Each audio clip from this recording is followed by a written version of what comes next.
Hello, Darryl Lejean here on Tuesday, the 14th of March.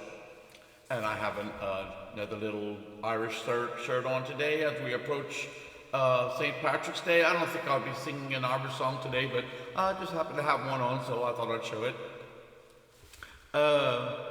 We're going to do Blowing in the Wind today. Blowing in the Wind was written by Bob Dylan and made very, very popular by Peter, Paul, and Mary. And I just love Peter, Paul, and Mary. I have a lot of songbooks by them that actually, most of my songbooks for Peter, Paul, and Mary came from the St. Augustine convent not long before the sisters moved out of there permanently. When Sister Diane Diavi left Basile, while I was still in college, let's see, probably about 1980, maybe 81, but I think it was in 80. She was cleaning out things of her own music that she didn't want to take with her. And there was a lot of other music also left by some other sisters that were no longer at the convent in Basile. This would have been several years before the convent actually closed. Convent closed more like toward the end of the 80s. Mid 80s perhaps, like 85 maybe. Anyway, I received many Peter, Paul, and Mary books from the convent. The sisters obviously were Peter, Paul, and Mary fans. So when she was going through and throwing things or didn't want to bring things, she gave me whatever I wanted, and I pretty much took whatever she gave me. So thank you, Sister Diane. That's Sister Diane Diaby, who is no longer with the order now. So, and she's not Diane Diaby, she's married now. So I don't know what her married name is now, but she lives, I think, in Baton Rouge. We saw her recently in 2017 for the 50th anniversary of the Basile Sing Out. She came back for that, even though she was not directly involved. She came with Sister Irene Zappia, who used to be Sister Irene, who lives in Arizona. Came for the reunion in 2017. Blowing in the Wind, I really got to learn Blowing in the Wind when I was in the 8th grade. This was the Basile High School Class of 77's 8th grade graduation song. In those days, the 8th graders had a true graduation. We had a valedictorian, salutatorian, a top 10. It was in the old auditorium, which is no longer standing. And we sang a class song by memory. No papers in the front of us. And we're very proud to do that, and that's what was expected. And we spent a whole week learning how to sing it with Mrs. Carol Bergeron, the band director, teaching us. And there was usually a piano accompanist. I think Patricia Bourdlon played the piano for us. She was a year older than we were. She was with the class of 76 and played piano and organ very well. And I'm almost certain that she was our accompanist for our 8th grade graduation. So this would have been May of 1973 when we graduated into high school from the elementary building. That was a big thing back then. And I'm going to tell you a little story that I didn't think I was going to tell, but I guess I'll tell it now since I've been on the 8th grade graduation kick. The night of our graduation, a group of boys from the class, probably about 10 of us, maybe as many as 15, but probably at least 10. We got one of our classmates who was quite a bit older than we were. His name was Joe Gray. He wasn't 18, but he looked it. And in those days, they didn't check IDs too closely. We went to Fontenot's grocery store, which was at the west end of 2nd Street, just across the street from my house. And we were in, I think, his truck. And he got down out of the truck. The rest of us were in the bed of the truck. And he bought several cases of beer. We were 8th graders, okay? And we went out to just outside the city limits of Basile to the woods, what was the woods at that time, at a place called the Sawdust Pile. We call it the Old Sawdust Pile. I assume there was a sawdust pile there at one time from all the lumber that was taken from that area. It was where the original town dump was, or near the original town dump. The second town dump was down what was at the time called Feeder Pig Lane, near Feeder Pig Lane, near the old feeder pig born by the bayou. And Mr. Nathan Abshire, the famous Cajun musician, was actually the keeper of the town dump. But that's a totally different story. Okay, back to, we bought some beer at Fontenot's Grocery and went to go camping without tents. We brought our sleeping bags and we were going to sleep on the ground in May of 1973.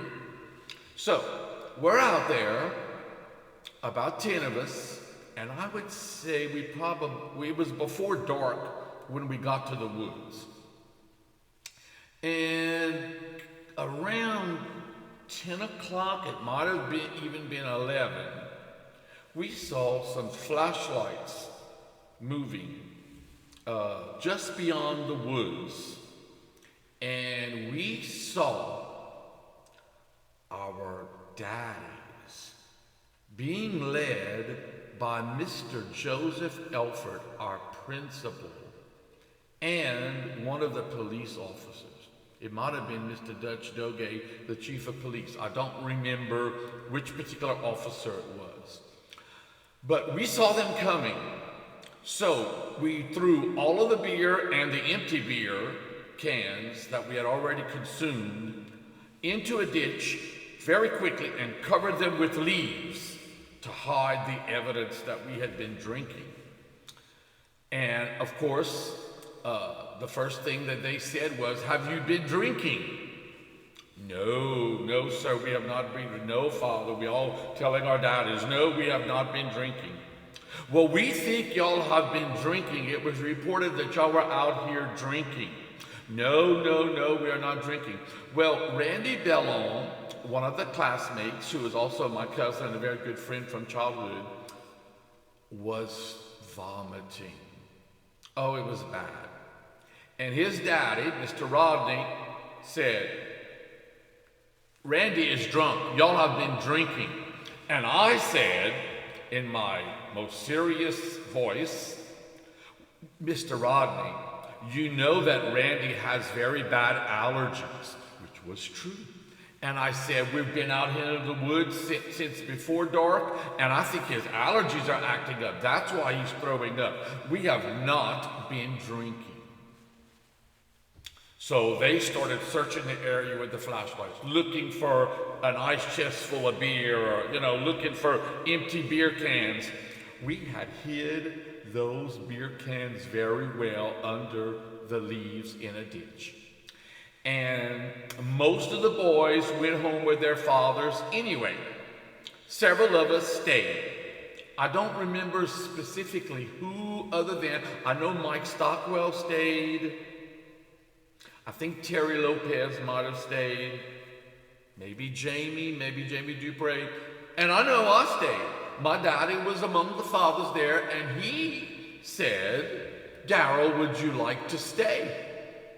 And I said, "Yes, I'd like to stay the night." So he said, "Okay." So those the fathers who didn't believe their sons, or simply wanted their sons to come home, or the sons that wanted to go home because indeed maybe they had been drinking too much, they all had to leave. But the biggest deal of all was that the principal of the school had contacted our fathers. When the next day when I got home, I said, "How did y'all know that we were out there drinking?" "Well, you knew that we were camping, but why did someone think that we were drinking? How did that get out?" And my daddy said, "Mr. Elfert called us." That was serious times. The principal of the school knew what we were doing in those days, and so did the police, and so did the coaches of the football team and so forth. They kept tabs on us. So we did get caught, but not really. This was our class song that we sang that day.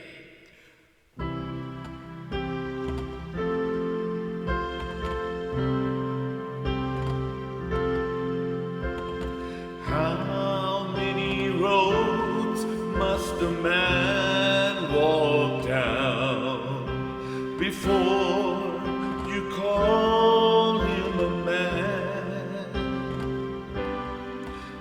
Yes, and how many seas must the white dove sail before she sleeps in the sand?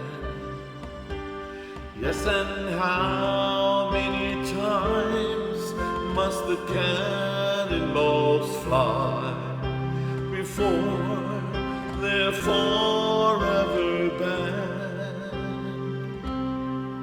The answer, my friend, is blowing in the wind. The answer is blowing in the wind. How many times must the man look up before he can see the sky? Yes, and how many ears must one man have before he can hear people cry? Yes, and how many deaths will it take till he knows that too many people have died? The answer, my friend, is blowing in the wind. The answer is blowing in the wind. How many years can a mountain exist before it is washed to the sea? Yes, and how many years can some people exist before they're allowed to be free? And how many times can a man turn his head, pretending he just doesn't see? The answer, my friend, is blowing in the wind. The answer is blowing in the wind. The answer, my friend, is blowing in the wind. The answer is blowing in the wind.